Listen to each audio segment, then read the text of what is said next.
बोल जयकारा बोल मेरे श्री गुरु महाराज की जय। सौभाग्यशाली गुरुमुखो, महापुरुष किस रहस्य का उद्घाटन कब करते हैं और कब उसे प्रकट है, यह वे स्वयं जानते हैं।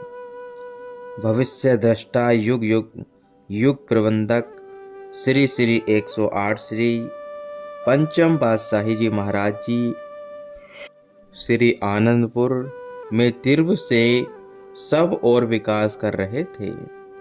निर्माण कार्यों के अतिरिक्त उनके लिए एक अन्य महान कार्य गुप्त रूप से उद्घाटन करना शेष था। वह कार्य था आत्म स्वात्म स्वरूप ध्यान पूर्वक श्री स्वामी विचार पूर्णानंद जी महाराज जी को विशेष स्थान देते हुए उनकी प्रमुखता दर्शाना।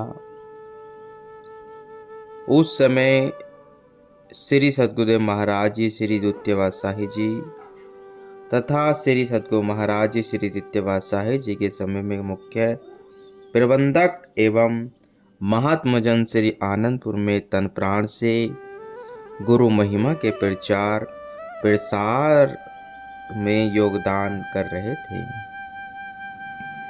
श्री स्वामी विचार पूर्ण आनंद जी श्री द्वितीय पातशाही महाराज जी की आज्ञा अनुसार उस समय महात्मा पूर्ण भक्तानंद जी तथा अन्य महात्माजनों के साथ कोटा, औरंगाबाद और बेंगलोर के आसपास सेवा करने में संलग्न थे।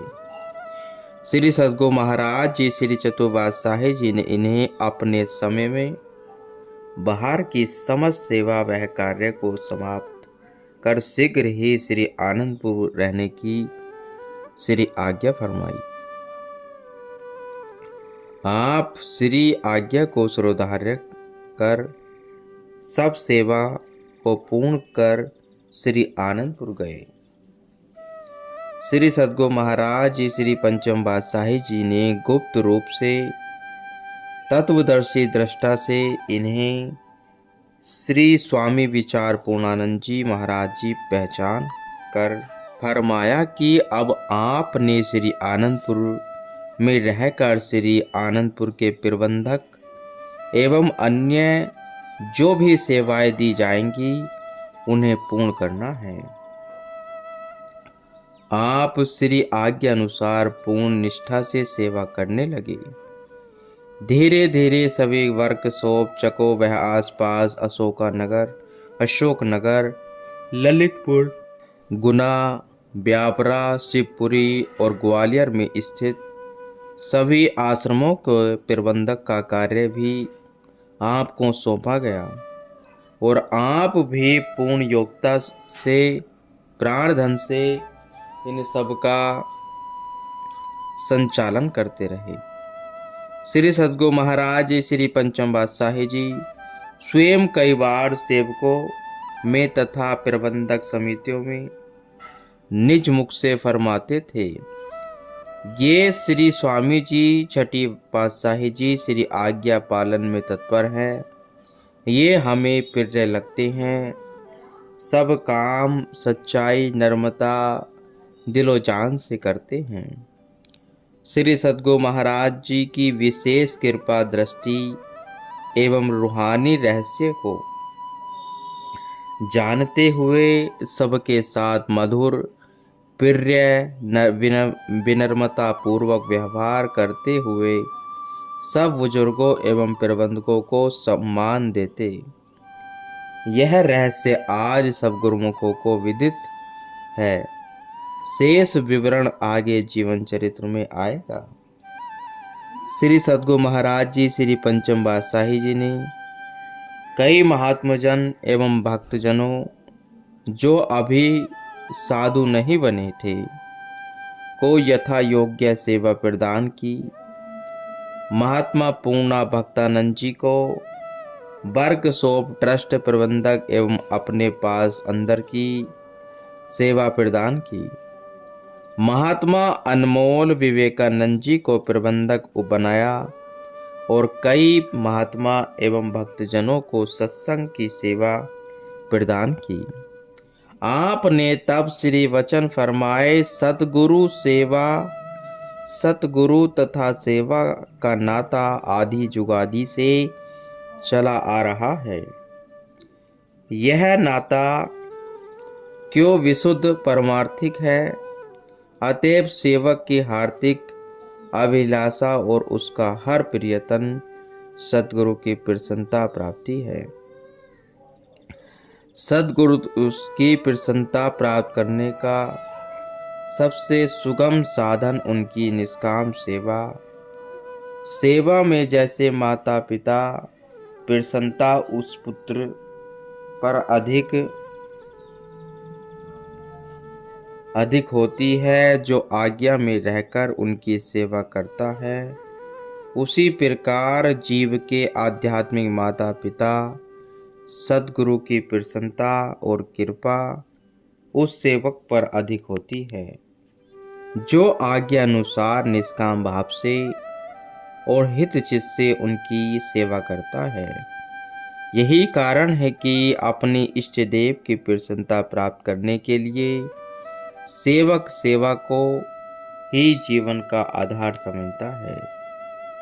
इष्ट देव की आज्ञा अनुसार सेवा करना ही वास्तव में सच्ची सेवा है।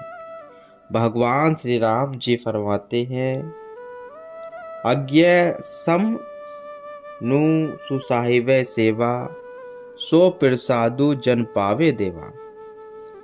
जो सेवा श्री आज्ञा मौज अनुसार सेवा करने में हर समय तत्पर रहता है, वही संत सद्गुरु की कृपा एवं प्रसन्नता का पात्र बनता है।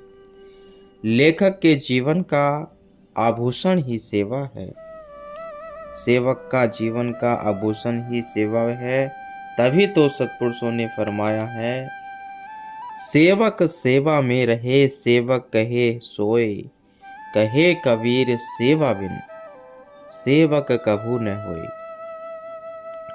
सेवा के महत्व को समझाने वाले सेवक मालिक की मौज को समझकर तन मन से सेवा में जुट जाते हैं।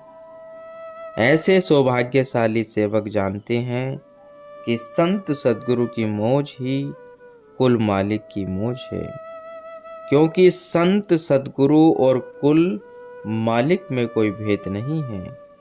सतपुरुष फरमाते हैं, नानक सोधे सी भ्रमिते वेद, पार ब्रह्म गुरु नाहि वेद। सद्गुरु जब भी अपनी मौज से किसी सेवक को कोई आज्ञा प्रदान करते हैं और सेवक उस आज्ञा को स्वीकार कर उस कार्य में जुट जाता है, तो सतगुरु की कृपा और आशीर्वाद से कुदरत की समस्त शक्तियां सेवक की सहायता में संलग्न हो जाती है।